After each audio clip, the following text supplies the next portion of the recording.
Hi, I want to welcome Dr. Sandie Freed, an amazing woman of God, author of 15 books. Her most recent is on dreams and visions. And I would love to ask you a question because this is a passion of my heart. Uh, my heart so wants people to discover their value, their human worth, who they are as an individual, not just what they do, that what we do, we know comes out of who we are. So we must see the value in who we are as a human being, who we are as a son or daughter of God. So could you share with me an experience or an aha moment or something that caused you to begin to see the amazing value that Sandie Freed holds, separate from what you do, separate from the opinions of man, but who you are uniquely? Well, Dr. Melody, I'll have to be honest with you.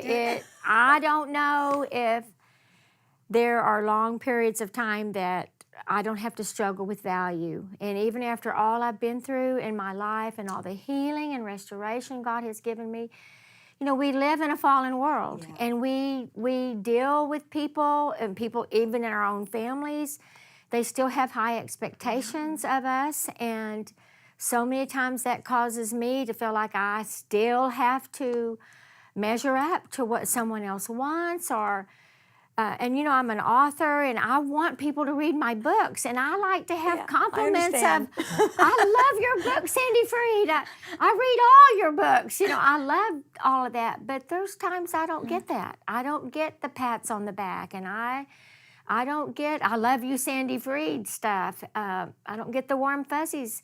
And I have to work through that still to this day and remind myself of whose, not who I am, but whose I really am.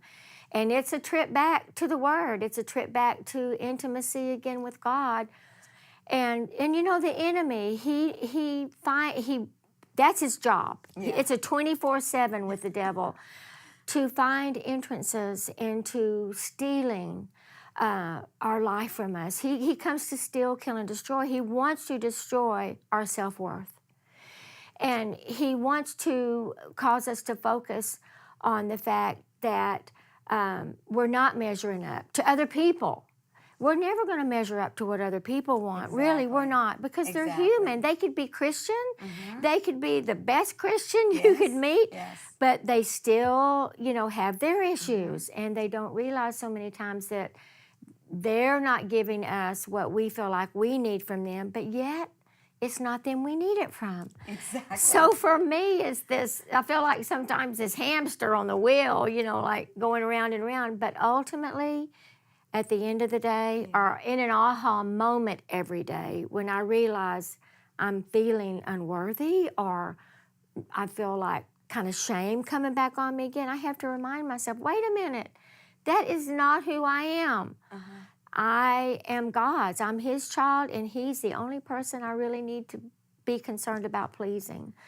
So, and I think if we were all honest, it's something that it's a constant challenge for us.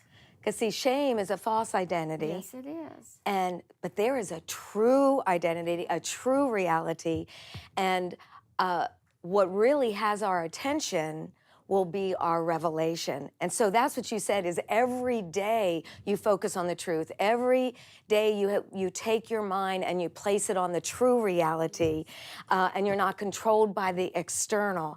And so it is a daily process. And I want you to know, Sandie Freed, we love you so much. Thank you. Thank you. We I feel really better. do. And honestly, in your truthfulness, in your honesty, it gives all of us a hope and an expectation that we're all a work in progress. Yes, and you know, why did God mention shame so much in the Bible? I mean, the Word says, for your shame I give you double. Well, I think that's double anointing, double portions, but we don't, I mean, I have to remind myself, okay, I feel shameful right now, but God says He's going to give me double for this, so let me just partake of the double. And you know, in the book of Zechariah, it talks about how the priesthood was standing right next to the accuser of the brethren. And that's all part of the shame thing. You know, the enemy comes to falsely accuse us. He says, you're not this, you're not that. But God says, I'm going to reclothe you. I'm going to take off those garments of shame and clothe you with the anointing, clothe you with what I say about you. So, I mean, if the enemy's trying to put shame on us, it's time to shift. It really is. We got to constantly be shifting into that reminder. That's all a part of renewing our mind. Yes.